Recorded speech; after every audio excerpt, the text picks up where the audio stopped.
इस कहानी का मेन कैरेक्टर गोसेंगवान किसी तरह से इंटरनेशनल जुजित्सु चैंपियनशिप में टॉप पोजीशन हासिल करके खुद को जुजित्सु का वर्ल्ड चैंपियन का टाइटल दिलाता है। लेकिन उसे अपनी जीत पे ज्यादा गर्व नहीं है, और वो इसलिए नहीं क्योंकि उसका दुश्मन क्लियरली उससे ज्यादा पावरफुल था, और वो इसलिए पहली पोजीशन पर आया क्योंकि उसने आखिरी 10 सेकंड्स तक अपने राइवल को एक पैथेटिक लूजर की तरह सह लिया और वापस लड़ने के बजाय वो बस मार खाता रहा। इस हॉबी के अलावा वो एक कंस्ट्रक्शन वर्कर भी है और एक्सकवेटर्स और हैवी मशीनरी ऑपरेट करता है। ये कोई ज्यादा सैलरी वाला जॉब नहीं है, पर उसकी बीवी, बेटी और खुद के लिए काफी है। ये सब उसके साले की वजह से, जिसने थोड़ी सी पावर यूज की और इस लड़के को ये जॉब दिलाई। वो अपनी जिंदगी से पूरी तरह सेटिस्फाइड है। उसकी प्यारी बेटी हमेशा उसका मूड अच्छा कर देती है, और उसकी शानदार बीवी को कैसे भूल सकते हैं। उसकी जिंदगी इतनी परफेक्ट है कि उसे खुद भी यकीन नहीं होता, और वो इससे पूरी तरह सेटिस्फाइड है। पर जब जिंदगी पहले से इतनी परफेक्ट चल रही हो तो एक आदमी जिंदगी से और क्या मांग सकता है। पर एक दिन सब कुछ बदल जाता है। वो हर रोज की तरह सोते हैं, पर बीच में अचानक से जाग जाते हैं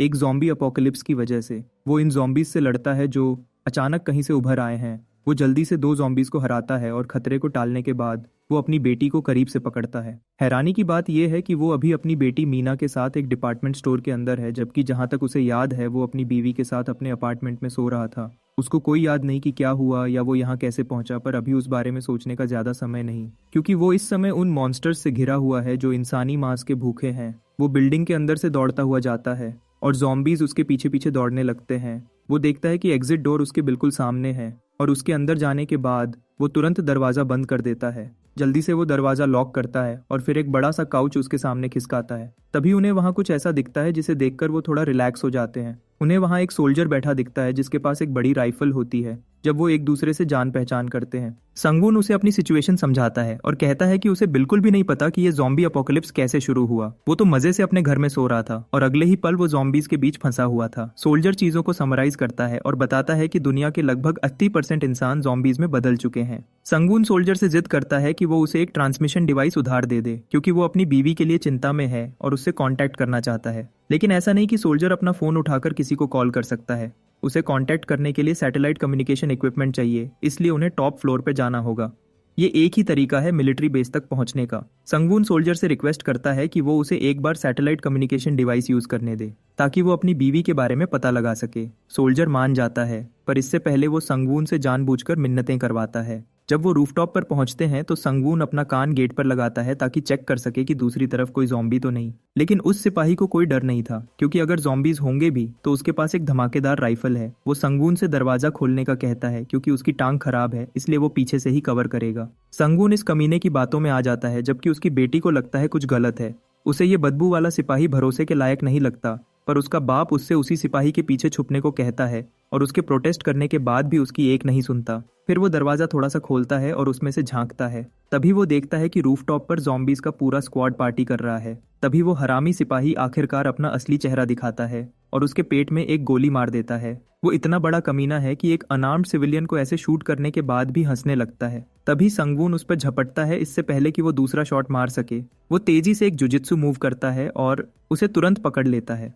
पर ये सारी निंजा कराटे टेक्निक्स एक ऑटोमेटिक राइफल के आगे किसी काम की नहीं। तभी वो कमीना सिपाही गन को पकड़ता है और संगून की टांग में फिर से गोली मार देता है। गोली लगते ही संगून उस हरामी का ग्रिप छोड़ देता है, जिससे उसे सेफ डिस्टेंस बनाने का परफेक्ट चांस मिलता है। और बस ऐसे ही एक इंटरनेशनल जुजित्सु चैंपियन का हाल एक बेचारे जैसा बन जाता है। वो सिपाही एक बेरहम की तरह उसे ट्रीट कर रहा था। काफी सारे शॉट्स खाने के बाद संगून गिर जाता है। तभी वो हरामी लड़की को पकड़ता है और उसे दरवाजे के दूसरी तरफ लॉक कर देता है। ये देखते ही ज़ॉम्बीज हर तरफ से संगून पर झपटने लगते हैं। तभी दरवाजे के दूसरी तरफ से सिपाही उसे धोखा देने के सीक्रेट को रिवील करता है।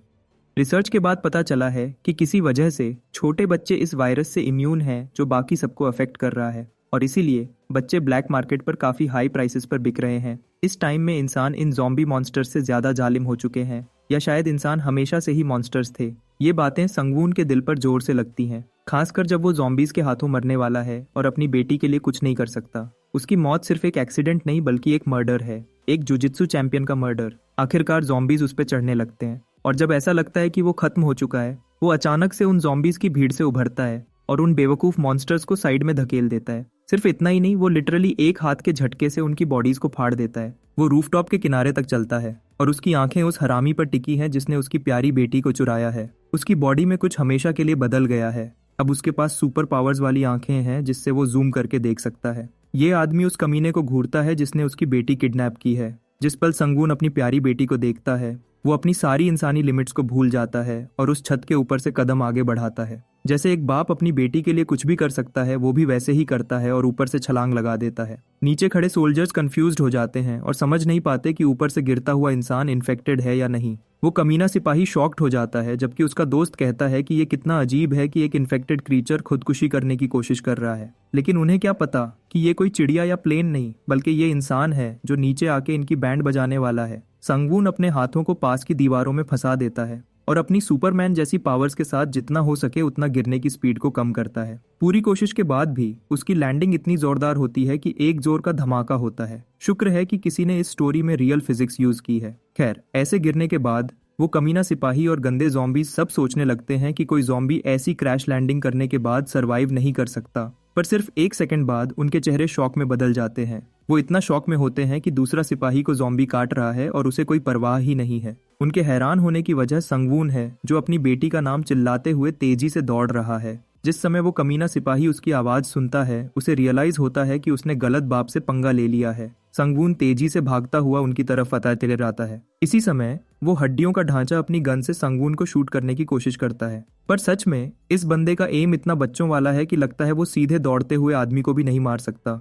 और उसकी गोली संगवून को एक बार भी नहीं लगती। उसके दोस्तों को लगता है कि शायद वो कम से कम एक शॉट तो मार लेगा, पर ये उसके बस की बात नहीं है। उसके दोस्त भी उसका मजाक उड़ाते हुए कहता है कि वो सिर्फ इन सबकी इज्जत खराब कर रहा है, इसलिए उसे और फायरिंग नहीं करनी चाहिए। उसे रोककर एक और सोल्जर संगवून को शूट करने का प्लान बनाता है। वो बंदा संगवून पर एम करता है और लगता है कि ये कोई इंटरनेशनल शूटिंग चैंपियन है, क्योंकि ये बंदा सिर्फ एक बार फायर करता है और गोली सीधा संगवून के नाजुक पार्ट पर लगता है। बदकिस्मती से इतने खतरनाक एरिया पर गोली लगने से उसकी स्पीड कम हो जाती है, पर उसका बाप वाला जोश अभी भी बहुत स्ट्रांग है। ये देखकर सिपाही भी सोचने लगते हैं कि क्या कोई ज़ॉम्बी सच में इतना जिद्दी हो सकता है। ऐसे ज़ॉम्बी के साथ ये उनका पहला एक्सपीरियंस है, पर हर बार जब मीना अपने बाप का नाम चिल्लाती है, संगवून दर्द को इग्नोर करके आगे बढ़ता है ताकि किसी तरह जल्दी से बस अपनी बेटी तक पहुंच जाए। लेकिन वो सिपाही मीना को पकड़ के रखता है और दूसरा बंदा एक बार फिर एम लॉक करता है। इस बार वो सच में जॉन विक बन जाता है और एक क्रिटिकल हेडशॉट मारता है। इस शॉट का प्रेशर इतना होता है कि वो संगवून का सिर पीछे धकेल देती है, लेकिन वो हार मानने वालों में से नहीं है। वो तब तक नहीं मरेगा जब तक उसकी बेटी सेफ नहीं होगी।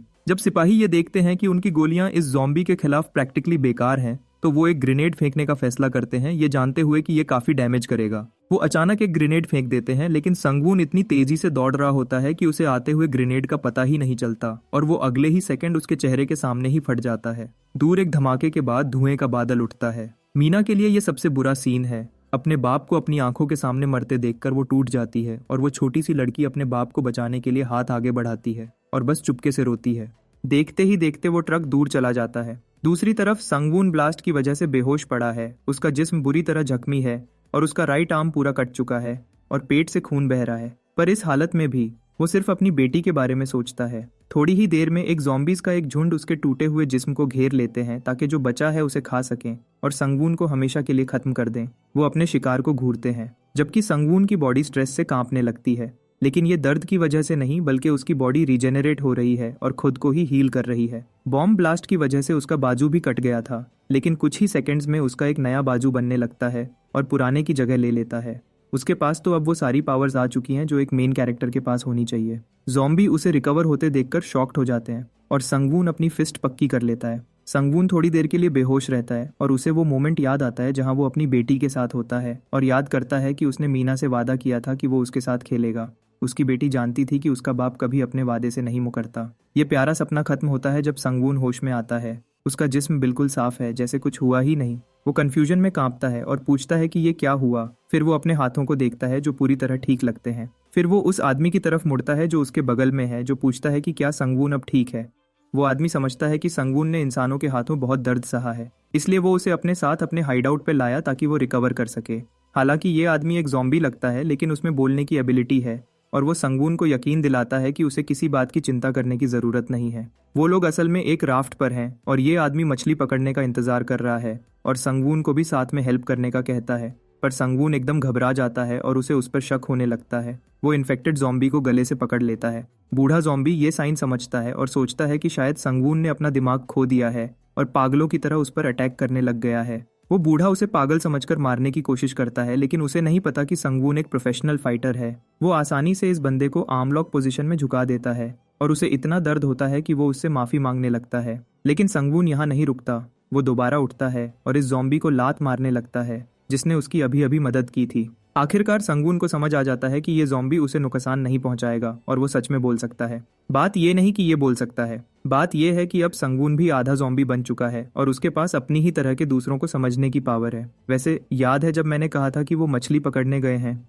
लेकिन ऐसा कुछ नहीं है क्योंकि वो लोग एक स्विमिंग पूल में है। तो बेसिकली ये बूढ़ा भी एक पागल है, लेकिन संगवून कोई टाइम वेस्ट नहीं करता और उसे सब कुछ समझा देता है। और ये बंदा शॉक हो जाता है ये सुनकर कि संगवून इन्फेक्टेड होने के बाद भी पूरी तरह पागल नहीं हुआ और उसे सब कुछ याद है, अपनी फैमिली और बाकी सब कुछ भी। संगवून और टाइम वेस्ट नहीं करना चाहता और सबसे पास वाले मिलिट्री बेस का पता पूछता है। अच्छी बात यह है कि डायरेक्शंस ढूंढना आसान है क्योंकि आगे रोड्स पर उसके साइंस हैं। संगवून उसकी मदद के लिए उसका शुक्रिया अदा करता है और उसका बाजू तोड़ने के लिए माफी मांगता है।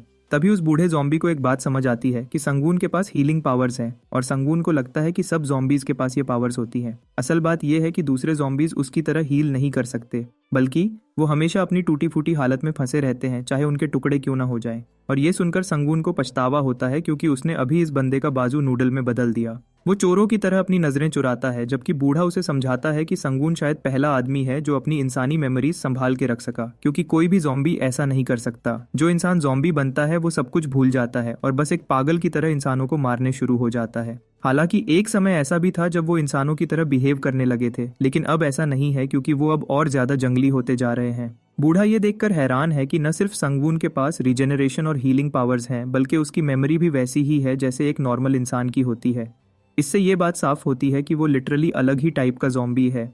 अपनी तारीफ करने के बजाय संगवून अपनी बेटी को बचाने के लिए जल्दी से जाने का कहता है। बेटी का नाम सुनते ही बूढ़ा ज़ॉम्बी एक और सवाल उठाता है और पूछता है कि क्या संगवून सच में इन्फेक्टेड है, और अगर वो इंसान है तो उस पर ट्रस्ट करना मुश्किल है क्योंकि ज़ॉम्बीज नेचुरली इंसानों को अपना दुश्मन मानते हैं। बूढ़ा आदमी उसकी मदद इसलिए नहीं कर सकता क्योंकि वो अपने ही काइंड यानी दूसरे ज़ॉम्बीज को ऐसे ही मारना नहीं चाहता। लेकिन थोड़ी देर पहले ही उसने संगवून पर हमला किया था और उसे मारने की कोशिश की थी, और नेचुरली एक ज़ॉम्बी दूसरे ज़ॉम्बी के साथ ऐसे लड़ाई नहीं करता। इस बात से एक चीज तो प्रूव होती है कि संगवून एक ज़ॉम्बी से ज्यादा इंसान है। ये सोचते हुए कि अब उसे अकेले अपनी बेटी को बचाने जाना होगा, संगवून बैठ जाता है और उससे बेस का रास्ता पूछता है। पर बूढ़ा आदमी एक आखिरी ऑफर देता है और कहता है कि वो अपनी बेटी की सेफ्टी के बारे में भूल जाए और बाकी ज़ॉम्बीज के साथ अपनी बाकी जिंदगी बिना किसी प्रॉब्लम के गुजारे।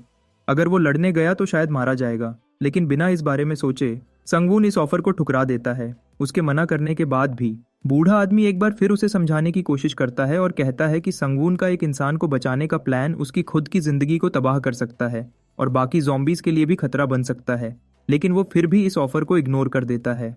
बदकिस्मती से उसका जवाब बूढ़े को पसंद नहीं आता, जो उसे बहुत बड़ा खतरा मानता है, और ऐलान करता है कि संगवून को तुरंत मार देना चाहिए। पर संगवून काफी तेज है, उसे लगता है कि बहस करना बेकार है और वो पानी में छलांग लगा देता है, ये सोचते हुए कि वो तैर के पार चला जाएगा। पर यहाँ एक प्रॉब्लम है, जैसे ही वो पानी से बाहर निकलता है वो दंग रह जाता है, क्योंकि पूरा टाइम वो पूल दूसरे ज़ॉम्बीज से भरा हुआ था जो उस पर अटैक करने के वेट कर रहे थे, और अब जब उन्हें साफ सिग्नल मिल गया वो उसे घेर के मारने का प्लान बनाते हैं। संगवून अपने आसपास का अंदाजा लगाता है, वो सामने देखने में बिजी होता है, और तभी एक ज़ॉम्बी चुपके से उसके पीछे आता है और उस पर झपटता है और उसे नीचे गिरा देता है। बूढ़ा आदमी ये सोचकर पछताता है कि संगवून ने गलत फैसला लिया, उसने अपने लोगों को धोखा देने का फैसला कर लिया था, इसलिए उसे मारना जरूरी है। पर तभी वो एकदम हैरान रह जाता है क्योंकि संगवून खुद ही ज़ॉम्बीज के लिए खतरा बन गया। उस ज़ॉम्बी का तो काम तमाम होने वाला है जिसने उस पर अटैक किया था, क्योंकि उसका सिर उसके जिस्म से अलग होने वाला है। संगवून अपनी बेटी के बारे में सोचते हुए अपनी बात जोर से कहता है और उस ज़ॉम्बी का सिर फोड़ देता है।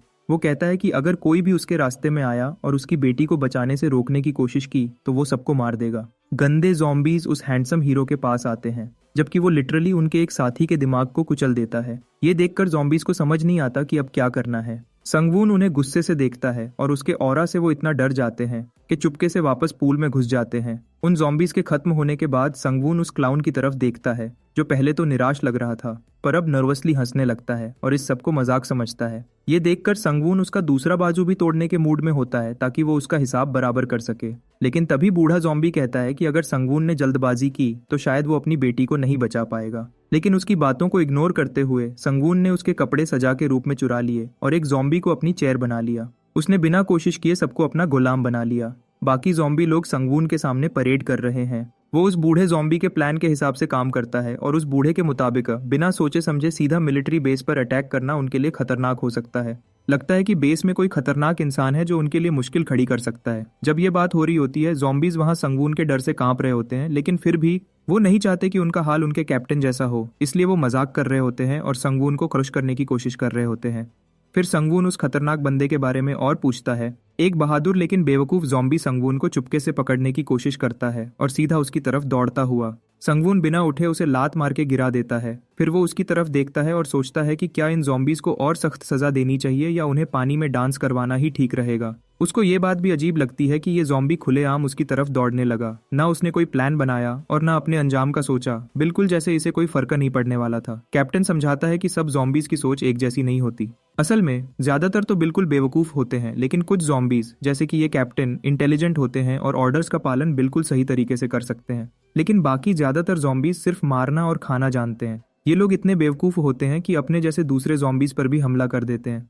इनकी मेमोरी तो गोल्डफिश से भी कम है। लेकिन कैप्टन को शक है कि ये लोग संगवून की तरफ इसलिए खींचे चले आते हैं क्योंकि संगवून से इंसान जैसी स्मेल आती है। संगवून इसका कोई जवाब नहीं देता और बस उस बूढ़े को घूरता है जो डर से कांपता है और एक आखिरी बार मदद करने का चांस मांगता है। संगवून एक बार उसकी बात सुन लेता है और अपनी जिंदगी के बारे में सोचता है। कैप्टन अब संगवून की नज़र में अच्छा बनना चाहता है, इसलिए वो संगवून को बेस पर सीधा हमला करने के बजाय दूसरा रास्ता सजेस्ट करता है। लेकिन संगवून को अब कोई परवाह नहीं है और वो एक गुस्से वाले लहजे में कहता है कि वो कुछ भी करके अपनी बेटी को बचा लेगा और जो भी उसकी बेटी तक पहुंचने के रास्ते में आएगा उसे वो अपने हाथों से बेरहमी से मार देगा। जब वो बेस से निकल रहा होता है, उसका सामना कुछ ज़ॉम्बीज से होता है। ये लोग लड़ने के मूड में भी नहीं होते क्योंकि संगवून बस उन्हें डांट के भगा देता है। रास्ते में उसका सामना किसी अजीब चीज से होता है, एक बड़ा गोरिल्ला जो बाकी सबसे अलग है और इंसानी हाथों और टांगों को ऐसे खा रहा है जैसे वो कोई पोटैटो चिप्स हो। संगवून को बूढ़े की बातें याद आती हैं। याद है जब उसने कहा था कि रास्ते में कुछ है। ऐसा लगता है कि वो इस खतरनाक गोरिल्ला की बात कर रहा था।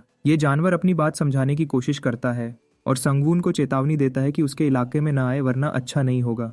और जैसे हम सबको पता है कि संगवून बातचीत से प्रॉब्लम निपटाने वालों में से तो है नहीं। वो भागता हुआ आता है और उस गोरिल्ला के चेहरे पे एक जोरदार थप्पड़ मारता है और इतनी जोर से मारता है कि ये जानवर जमीन पे गिर जाता है। फिर संगवून उसे गुस्से से यहाँ से जाने का कहता है। दूसरी तरफ ज़ॉम्बीज का एक बड़ा ग्रुप एक क्लब में डांस पार्टी कर रहे होते हैं। ये सच में बाकी ज़ॉम्बीज से अलग है और बिल्कुल इंसानों की तरह एंजॉय कर रहे हैं। एक ज़ॉम्बी तो पूरा पागल हो जाता है और अपने डांस मूव्स दिखाने लगता है। पिंक ट्रंक्स वाला बंदा अपना बिछवाड़ा हिला हिला के नाचता है। वो तो अपनी जिंदगी के हर पल का मजा ले रहा है।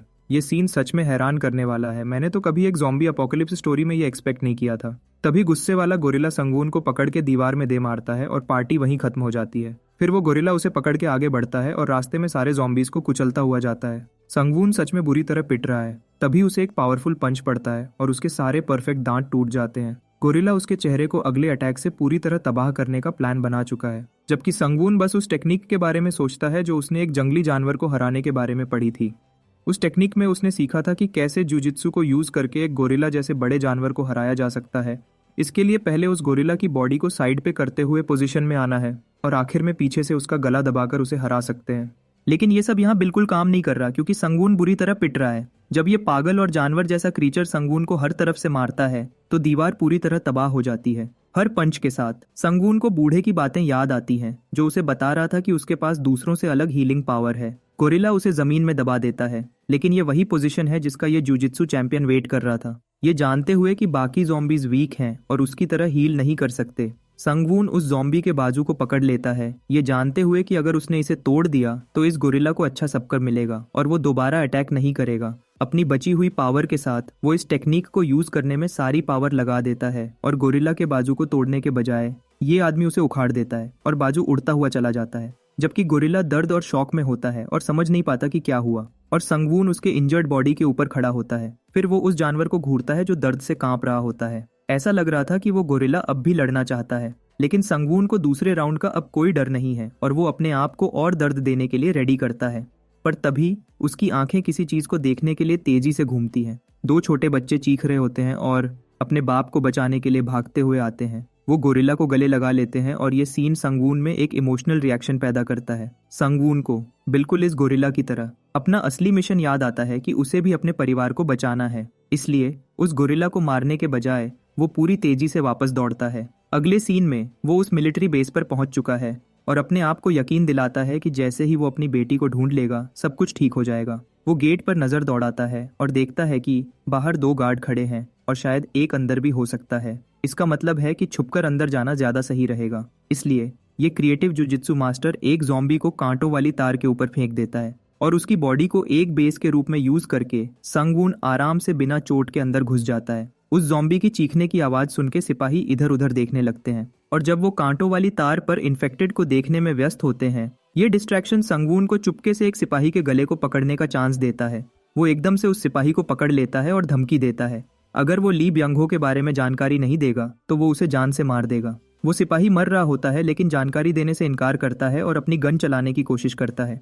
पहले तो संगवून उसे याद दिलाता है कि उसकी गन उस तक कभी नहीं पहुंचेगी, लेकिन सिपाही फिर भी गोली चला देता है जो एक बड़ी प्रॉब्लम खड़ी कर देता है क्योंकि गनशॉट दूसरे सिपाहियों का ध्यान खींच सकता है। उसको छोड़ते हुए संगवून उसके जवाब का वेट करता है कि शायद अब वो कुछ बोलेगा। जिद्दी सिपाही संगवून को गाली देता है लेकिन संगवून के दिमाग में बस एक ही चीज दौड़ रही है और वो है उसकी प्यारी बेटी का सुंदर चेहरा और उसकी सुंदर बीवी का भी। जैसे उसने सोचा था, गनशॉट की आवाज सिपाहियों को खींच लेती है और वो जल्दी से संगवून को पकड़ने के लिए उस पर टूट पड़ते हैं। लेकिन उन्हें ये नहीं पता था कि इस समय संगवून का खून गुस्से में खौल रहा है। वो अपना गुस्सा उन कमीनों पर उतारता है जिन्होंने उसके 2 सबसे प्यारे लोगों को उससे छीन लिया, जबकि ये सिपाही तेजी से डर के मारे कांप रहे होते हैं। संगवून उनमें से एक को पकड़ लेता है और उसका चेहरा जमीन पर पटक देता है। वो उसके गले को इतनी जोर से दबाता है कि उसकी आंखें निकलने वाली होती हैं। ये वही सर्जेंट है जिसने उसकी बेटी को किडनैप किया था।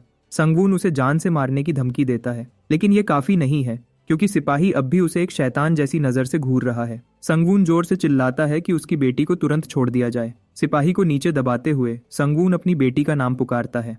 इसी समय एक सिपाही चुपके से उसके पीछे आता है और उस पर बंदूक तान देता है और पूछता है कि ये आदमी यहाँ अपनी बेटी क्यों ढूंढ रहा है। संगवून शांति से खड़ा होता है और समझाता है कि जिस आदमी को उसने अभी पटका उसने उसकी बेटी को किडनैप करके यहाँ लाया है। नेचुरली वो यहाँ अपनी बेटी को वापस लेने आया है। उसकी राइट वाली आंख देखकर सिपाही चिंता से पूछता है कि क्या संगवून अब भी इंसान है या एक ज़ॉम्बी है। इस सवाल से संगवून को बूढ़े कप्तान का वही सवाल याद आता है, अगर वो न इंसान है न ज़ॉम्बी तो फिर वो क्या है। लेकिन संगवून को अभी इस जवाब की कोई परवाह नहीं और वो बस अपनी बेटी को वापस मांगता है। सिपाही को उस पर भरोसा नहीं होता और उसकी बातों पर यकीन नहीं करता। ये देखकर उसका गुस्सा और बढ़ जाता है और संगवून उस कमीना सिपाही की आखिरी धमकी याद करता है जिसने उसकी बेटी को पैसे के लिए बेचने की बात कही थी।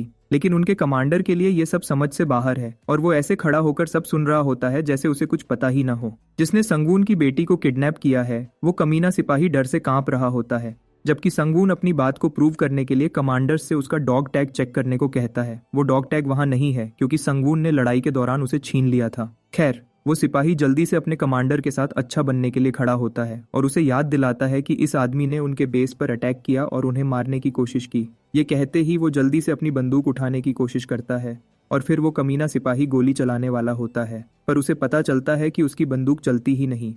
कमांडर उसकी बंदूक छीन लेता है और निराश होकर कहता है कि एक सार्जेंट होने के बावजूद ये बंदा अपनी बंदूक तक नहीं चला सकता। वो इतना बेवकूफ़ है कि उसने सेफ्टी ट्रिगर ऑन होने के बावजूद गोली चलाने की कोशिश की। और सिर्फ यही नहीं, ये बेवकूफ़ पागलों की तरह गोली चलाने वाला था। उसे इस बात का जरा भी ख्याल नहीं था कि उसके आसपास बाकी सिपाही भी खड़े हैं जिनको गलती से गोली लग सकती है। इसी समय एक प्राइवेट सिपाही जल्दी से कमांडर को रिपोर्ट देता है और ली ब्यंगहो के इस गिनहुने काम के बारे में बताता है। उन्होंने देखा था कि वो पहले एक छोटी लड़की के साथ वापस आया था। यही बात संगवून तुरंत कंफर्म करता है और अपनी बेटी से मिलने की रिक्वेस्ट करता है। ये कहते हुए वो अपने इमोशंस को कंट्रोल नहीं कर पाता।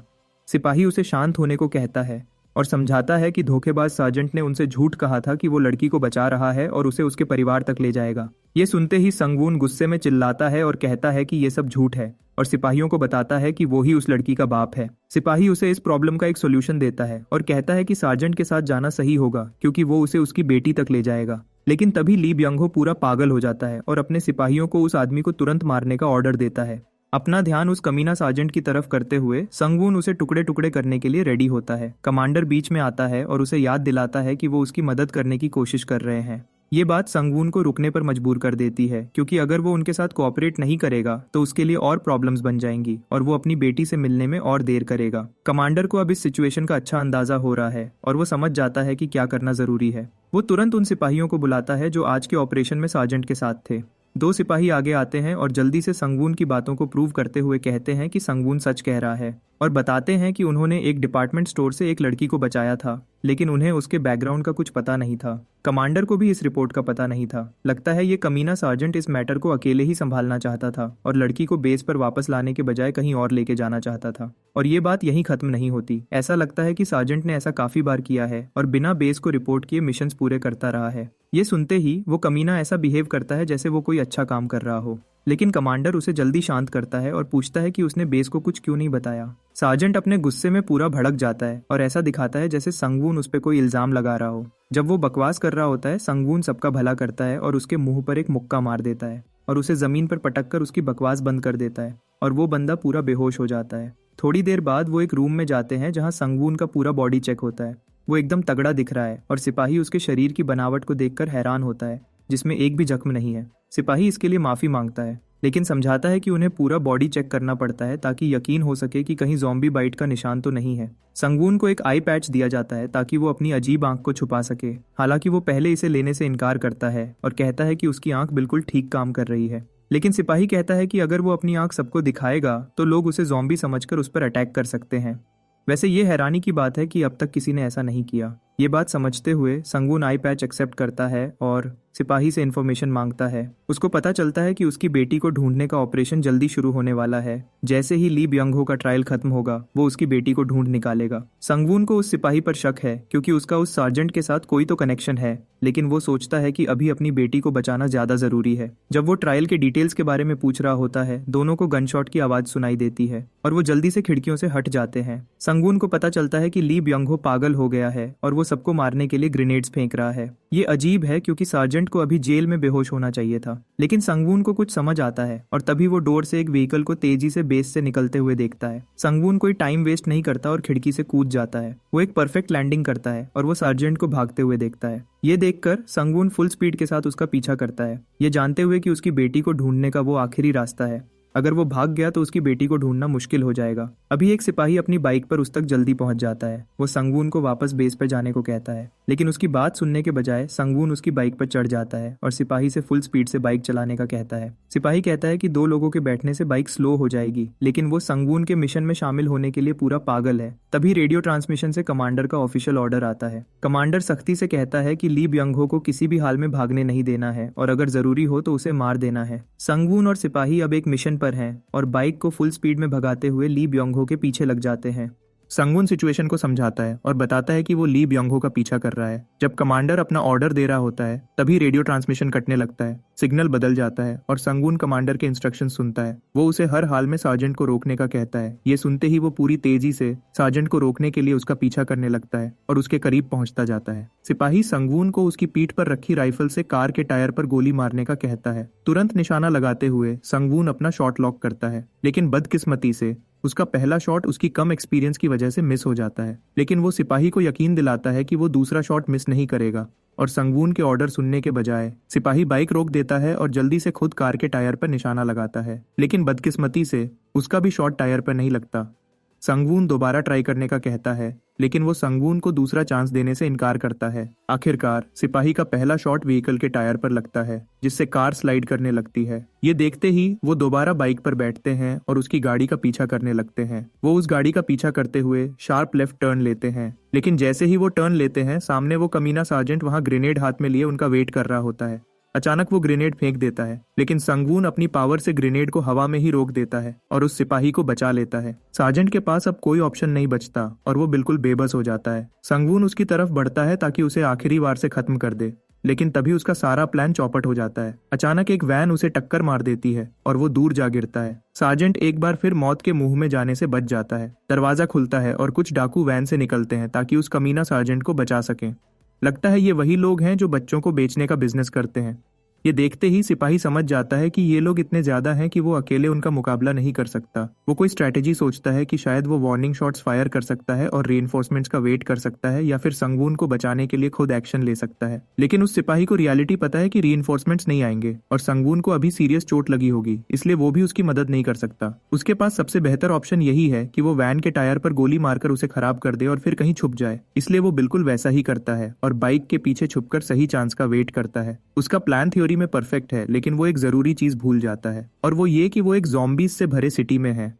इतना शोर मचाने की वजह से उस सिपाही ने ज़ॉम्बीज का एक बड़ा झुंड अपनी तरफ खींच लिया है, जो उसके सामने आ जाते हैं। सिपाही को एक फ्लैशबैक आता है जहां वो एक क्लास में होता है और सिपाहियों को ज़ॉम्बीज के वीक स्पॉट्स के बारे में ब्रीफ किया जा रहा होता है। ज़ॉम्बीज के झुंड से निपटना कोई मजाक नहीं, इसलिए उनके वीक पॉइंट्स दिमाग को डैमेज करने के लिए स्मार्ट होना पड़ता है। दिमाग पर वार करने से उनकी मूवमेंट रुक जाती है और अगर कोई सर्विकल स्पाइन के नर्व्स को तबाह कर दे तो ज़ॉम्बी पूरी तरह मार जाता है। लेकिन ज़ॉम्बीज के झुंड से बचने का एक ही तरीका है और वो है ग्रेनेड फाड़कर सुसाइड करना। वो सिपाही अब एक तरह से हार मान चुका है। वो अपने ग्रेनेड को जोर से पकड़ता है और कांपता है, लेकिन फिर भी अपनी बहादुरी दिखाता है। वो धमाके का टाइम ऐसा रखना चाहता है जब सारे ज़ॉम्बीज उसके आसपास इकट्ठा हों और उम्मीद करता है कि संगवून उस गैंग का हिसाब किताब कर लेगा। लेकिन कुछ अजीब देखकर उसे एकदम शॉक लगता है, क्योंकि अचानक सारे ज़ॉम्बीज नाचने लगते हैं। सिपाही सच में हैरान है और सोचता है कि ये क्या हो रहा है। वो सोचता है कि शायद वो मौत के डर से पागल हो गया है, क्योंकि ऐसा नहीं हो सकता कि ये ज़ॉम्बीज उसका दिमागा खाने के बजाय डांस करने लग पड़े। और भी हैरानी वाली बात यह है कि इन ज़ॉम्बीज के फेस पर एक्सप्रेशंस भी दिख रहे हैं, जैसे वो किसी को करुष करने की पूरी कोशिश कर रहे हो। ये कोई रिचुअल नहीं है, बल्कि वो ये डर के मारे कर रहे हैं। ये ज़ॉम्बीज सच में डर रहे हैं, क्योंकि वो जिंदा रहना चाहते हैं, नहीं तो टुकड़े टुकड़े हो जाएंगे, क्योंकि उनके सामने उनका बॉस बुरी तरह पिट चुका है। हालांकि वो पागलपन में नाच रहे हैं, लेकिन सिपाही दूर से ज़ॉम्बीज के कैप्टन को देखता है। तभी उनका कैप्टन वहां आता है। ये बंदा संगवून के लिए आया है, जो धीरे धीरे उठ रहा है और इस बार पहले से भी ज्यादा गुस्से में है। कैप्टन उसकी गुस्से से भरी नजरों को देखता है और अपना सिर झुकाकर अपने सीनियर को इज्जत देता है, जबकि संगवून बिल्कुल कंफ्यूज लगता है। उसे समझ नहीं आता कि ज़ॉम्बीज अचानक सीन से क्यों हट रहे हैं और कोई उसे कुछ समझा भी नहीं रहा। संगवून अपना आई पैच वापस पहनता है और पूछता है कि वो यहाँ क्या कर रहा है। सिपाही सोचता है कि शायद इस बंदे की मेमोरी चली गई है, इसलिए वो ली ब्यंगहो के साथ जो हुआ उसके बारे में सब कुछ बताता है। ये बात संगवून के दिमाग में एक दर्द भरी गूंज पैदा करती है। उसकी सारी यादें वापस आती हैं। ये भी याद आता है जब वो उस कमीना सार्जेंट का पीछा कर रहा था। वो उसे पकड़ने के इतने करीब थे, लेकिन तभी उसे वैन ने टक्कर मार दी। दूसरी तरफ सिपाही दूर से किसी को देखता है, लेकिन ये कोई ज़ॉम्बी नहीं है, बल्कि एक औरत और उसकी बेटी है जो सुरक्षा के लिए भीख मांग रही है। थोड़ी देर में वो एक सेफ जगह आ जाते हैं। वो औरत संगवून को बताती है कि उन पर ज़ॉम्बीज के झुंड ने हमला किया था और वो अब किसी सुरक्षित जगह पर जाना चाहती है। लेकिन संगवून ऐसा नहीं कर सकता, क्योंकि वो खुद एक मिशन पर है। औरत उससे रिक्वेस्ट करती है और कहती है कि अगर उन्होंने उस औरत की मदद न की तो वो और बच्ची जिंदा नहीं रह पाएंगे। सिचुएशन को समझते हुए संगवून उनकी जरूरतों को अपनी मिशन से ऊपर रखता है और सिपाही को ऑर्डर देता है कि वो दोनों को सुरक्षित जगह पर ले जाए, जबकि वो अकेला अपनी बेटी को ढूंढने जाएगा। ये एक खतरनाक प्लान है, क्योंकि सिपाही भी समझता है कि ये आसान काम नहीं होगा। इसलिए सोंगवान उस वैन के बारे में सब कुछ जानना चाहता है, जिससे वो उसका पीछा कर सके। सिपाही वैन के मॉडल की पूरी डिटेल्स देता है और बताता है कि सभी आदमियों के हाथ पर सेंटीपीड के टैटूज थे। साथ ही वो दोबारा संगवून को अकेले जाने के खतरे के बारे में भी कहता है। अचानक वो औरत बोलती है और पूछती है कि क्या वही लोग उसकी बेटी को ले गए थे जिनके बारे में सिपाही बता रहा है। जब सोंगवान हाँ करता है तो वो औरत डरते हुए बताती है कि उसकी अपनी बेटी को भी वही लोग ले गए हैं। ये सोचते हुए कि शायद उसके पास कोई सुराग हो सकता है, सोंगवान उससे और ज्यादा जानकारी मांगता है जो उस गैंग को ट्रैक करने में मदद कर सके। औरत बताती है कि ये भी हो सकता है कि मीना शेल्टर हाउस में हो, क्योंकि उनका शेल्टर होम छोटे बच्चों को सेफ रखने के लिए उन्हें खरीदता है। साथ ही वो बताती है कि कुछ दिन पहले ही कुछ बच्चों को खरीदा गया था। सोंगवान टूट जाता है और अपनी बेटी के बारे में पूछता है और उसके बालों के स्टाइल और पिंक स्वेटशर्ट के बारे में बताता है। बदकिस्मती से औरत को कुछ नहीं पता, क्योंकि शेल्टर में बच्चे अक्सर कपड़े बदलते रहते हैं। वो कहती है कि पहले शेल्टर चेक करना एक अच्छा आइडिया है और उसके बाद वो अपना मिशन जारी रख सकता है। सोंगवान इस सुझाव को मान लेता है, जबकि सिपाही कहता है कि एक अनजान औरत की बात पर भरोसा करना उन्हें खतरे में डाल सकता है। फिर भी अपनी बेटी की सुरक्षा के बारे में सोचते हुए वो ये सब इग्नोर कर देता है और वो जाने का कहता है, चाहे इससे उसे कितना भी खतरा क्यों ना हो। और इस तरह ये ग्रुप साथ में शेल्टर की तरफ जाने का फैसला करता है और उस औरत के साथ वहां पहुंचता है जो उन्हें वहां इंट्रोड्यूस करवाती है। लगता है वहां कुछ एंट्री प्रोसीजर्स हैं जिनसे गुजरना पड़ता है और ये वही है जो पहले हुआ था, फुल बॉडी का नंगा चेकअप। मजेदार बात यह है कि सोंगवान को अब इसकी आदत सी हो गई है। इंस्पेक्टर उसके फिजिक से काफी इम्प्रेस्ड है। पहले तो सोंगवान इसे कॉम्प्लीमेंट समझता है, क्योंकि उसके शरीर पर कोई जख्म नहीं है,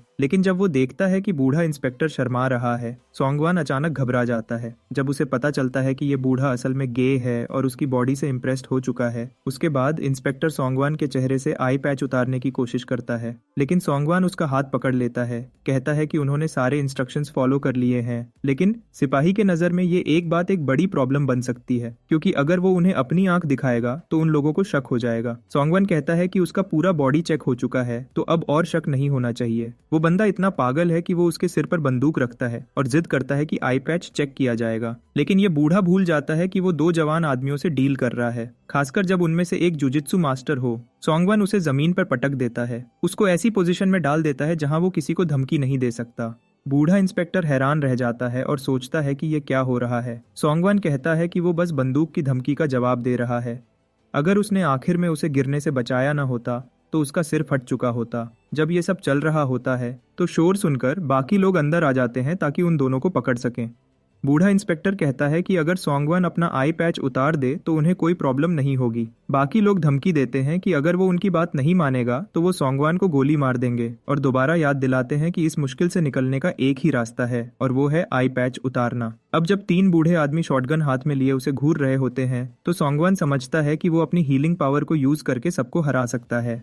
लेकिन प्रॉब्लम यह है कि ऐसा करने से सबको पता चल जाएगा कि वो एक ज़ॉम्बी है और उसका सीक्रेट एक्सपोज हो जाएगा और वो ये बिल्कुल भी नहीं चाहता। इसलिए वह वेट करता है ताकि कोई मिरेकल हो जाए और वह बच जाए। और आखिरकार मिरेकल उस औरत के रूप में आता है जो उन्हें यहाँ लाई थी। वह बूढ़ों को याद दिलाती है कि इस आदमी ने उसकी जान बचाई थी। बूढ़ों का कैप्टन आई पैच उतारने की जिद करता है। आखिर में सोंगवन हाँ करता है और आई पैच उतार देता है, लेकिन वह एक ट्रिक यूज करता है। वह आई पैच तो उतार देता है लेकिन अपनी आंख नहीं खोलता और कहता है कि उसने एक एक्सीडेंट में अपनी आंख खो दी थी। ये एक बहुत स्मार्ट चाल है और वह ऐसा बिहेव करता है जैसे वह ये दिखाकर बुरा फील कर रहा हो, इसलिए वह उन्हें पैच हटाकर नहीं दिखाना चाहता था। बूढ़ा कैप्टन थोड़ी सी निराशा से कहता है कि अगर उसने ये बात पहले ही बोली होती तो ये सब ड्रामा करने की जरूरत नहीं थी।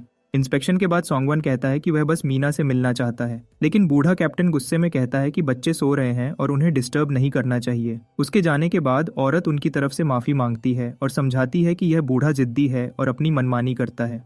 सोंगवन अपनी गलती समझता है और सोचता है कि वह इस सिचुएशन को बेहतर तरीके से हैंडल कर सकता था। जैसे उस बूढ़े ने कहा वैसे ही वह सुबह तक शेल्टर चेक करने का वेट करता है। फिर सोंगवन और सिपाही को एक कमरे में रखा जाता है। सिपाही हर 2 आवर्स में वॉच ड्यूटी शेयर करने का सुझाव देता है और कहता है कि अनजान लोगों पर भरोसा करना सेफ नहीं है और होशियारी में ही उनका फायदा है। इस बात पर सोंगवन उससे सहमत होता है और सिपाही से पहले थोड़ी देर सो लेने को कहता है क्योंकि उसका मूड नहीं है। सिपाही को यह ठीक लगता है और वह उसे 2 आवर्स बाद जगाने को कहता है। थोड़ी देर गुजर जाती है और सोंगवन को एक एहसास होता है कि उसे बिल्कुल नींद नहीं आ रही, थोड़ी सी भी नहीं। पहले उसे लगता है कि यह स्ट्रेस का साइड इफेक्ट है, लेकिन फिर वह सोचता है कि ऐसा इफेक्ट शायद उसकी पावर्स की वजह से है। बोर होकर सोंगवन बाहर टहलने का फैसला करता है। तभी उसे नाइट शिफ्ट के बारे में ख्याल आता है, इसलिए वह सिपाही की आंखों के ऊपर कुछ ड्रॉ करता है ताकि लोगों को लगे कि वह जाग रहा है। इसके बाद वह अकेला बाहर निकल जाता है और उसी छोटी लड़की को देखता है जो पहले मिली थी। वह उसकी तरफ बॉल फेंकती है और उससे वापस पास करने को कहती है। हालांकि सोंगवन उस लड़की की फीलिंग्स समझता है,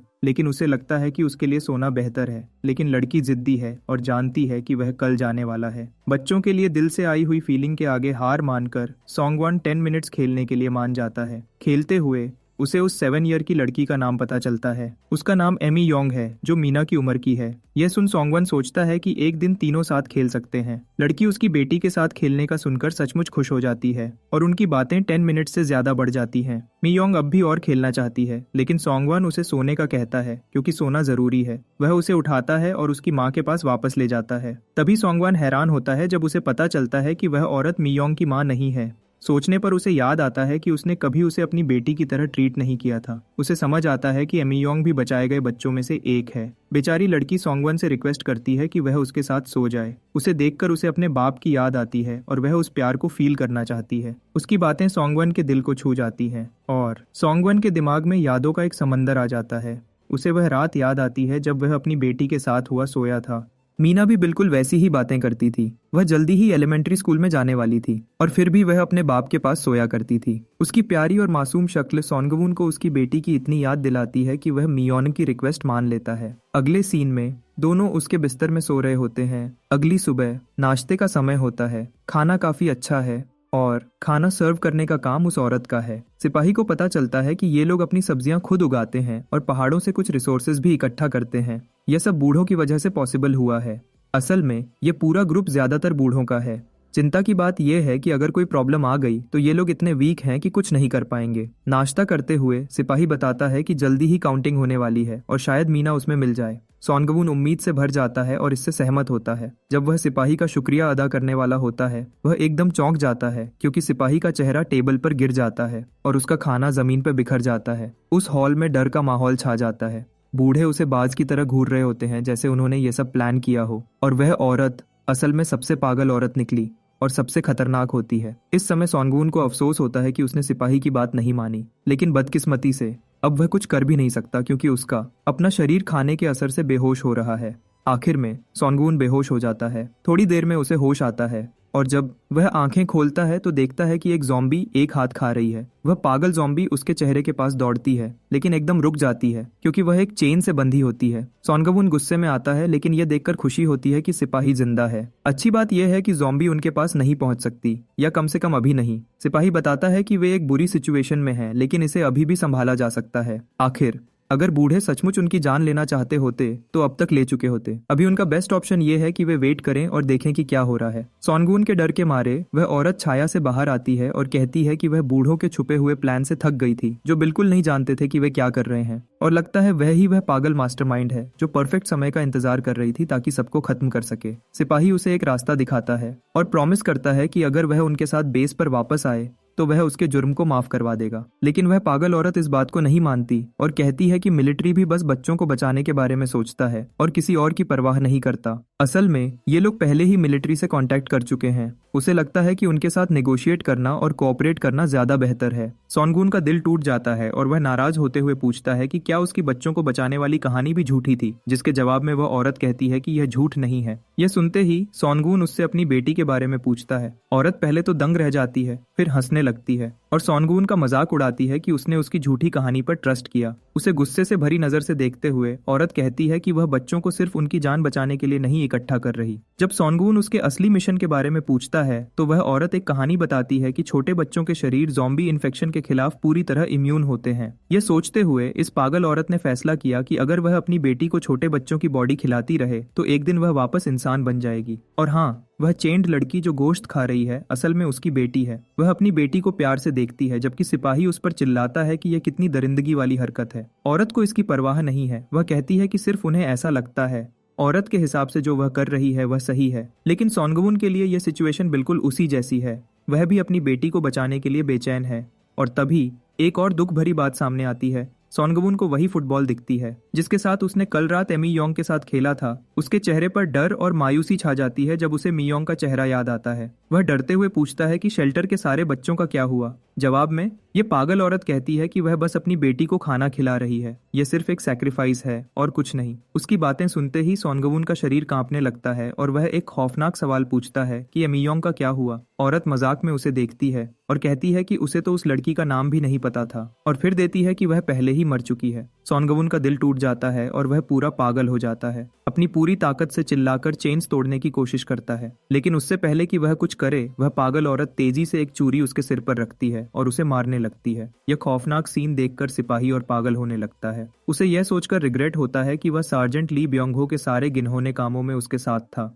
हर बार जब सार्जेंट बिना बेस को रिपोर्ट किए अपनी मर्जी से काम करता तो सिपाही उससे सवाल करता था, लेकिन सार्जेंट उसे डांटता था। हालांकि सिपाही चाहता था कि बच्चे बेस पर सुरक्षित हों, लेकिन सार्जेंट हर बार इस सुझाव के खिलाफ चिल्लाता था और कहता था कि ऐसा सबका टाइम बर्बाद होता है। इस पूरे टाइम में सिपाही को चुप रहकर ऑर्डर्स मानने पड़े, जबकि दुनिया मायूसी में डूब रही थी। उसने अपने दिमाग से सोचने की ताकत को जैसे ठंडा कर दिया था, लेकिन ऐसा लगता है कि उसके साथियों के साथ भी वही हुआ। उन सब ने सोचना बंद कर दिया और बस ऑर्डर्स फॉलो किए। यह तब तक चला जब तक सॉन्गवून बेस में घुस नहीं गया और अपनी खोई हुई बेटी को ढूंढने के लिए गुस्से में आग बबूला हो गया था। सिपाही को लगा कि उसे इस घुटन से निकलना होगा और एक बड़े और गिनहोने मिशन का हिस्सा बनना बंद करना होगा। वह चुप नहीं रहना चाहता था और सिचुएशन के बारे में कुछ करना चाहता था, इसलिए उसने सॉन्गवून के फेवर में बात की और कमांडर के सामने उसके मिशन को सपोर्ट करने लगा। इस तरह सिपाही सोचता है कि शायद अपने कामों से अपना गुनाह मिटाकर वह उन सारी चीजों का प्रायश्चित कर सकता है जो उसने अंधा बनकर होने दिया। लेकिन आखिर में इस पागल औरत ने उन्हें धोखा दे दिया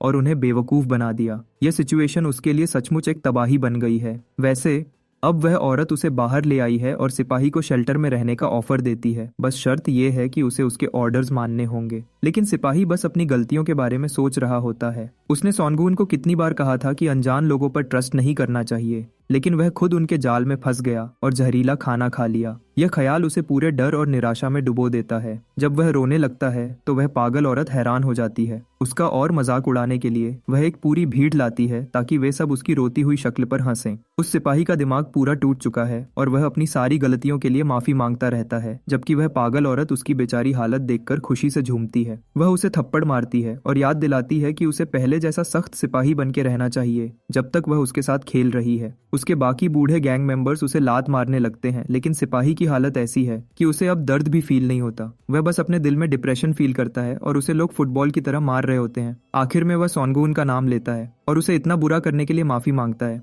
वह आसानी से सार्जेंट को रोक सकता था, लेकिन उसने खुद बेस को रिपोर्ट तक नहीं किया। उस औरत के गैंग के लोग सोचते हैं कि इस बंदे का दिमाग शायद पूरा खराब हो चुका है, शायद इस सब की वजह से जो उसके साथ हो रहा है। सॉन्गवून अपना नाम सुनते ही जाग जाता है और उसकी बॉडी दोबारा से रिजेनरेट होने लगती है और हड्डियों का ढेर दोबारा जुड़ने लगता है। वह अपना रूप वापस बनाता है। असल में उस औरत ने जब चूरी से उस पर वार किया था तब उसने उसका काम तमाम कर दिया था और उसका शरीर टुकड़े टुकड़े कर दिया था, क्योंकि यह बंदा अब बिल्कुल जीरो से वापस बन रहा है और एक पागल जानवर की तरह रेंगने लगता है। गैंग के लोग बहुत ज्यादा डर जाते हैं और सोचते हैं कि यह आखिर हो क्या रहा है। बूढ़ा आदमी इशारा करता है कि यह एक मॉन्स्टर है, इसलिए वे अपना काम करते हैं और उस पर गोलियां चलाना शुरू कर देते हैं। गोलियां उसके शरीर के आर पार हो जाती हैं, लेकिन अब उनका कोई फायदा नहीं है। सॉन्गून की हीलिंग पावर्स को देखकर सिपाही चौंक जाता है। तभी उसे फ्लैशबैक होता है और कुछ याद आता है। सॉन्गून वही ज़ॉम्बी है जिसे उसने दूर से गोली मारी थी, लेकिन सिर में गोली लगने के बाद भी वह उनकी तरफ दौड़ रहा था। और अब तो वह एक पागल जानवर बन चुका है जो अपनी बेटी को बचाने के लिए किसी को भी रास्ते से हटा देगा, लेकिन पहले वह इन सबको खत्म करेगा जिन्होंने एमा योंग और उसका यह हाल किया है।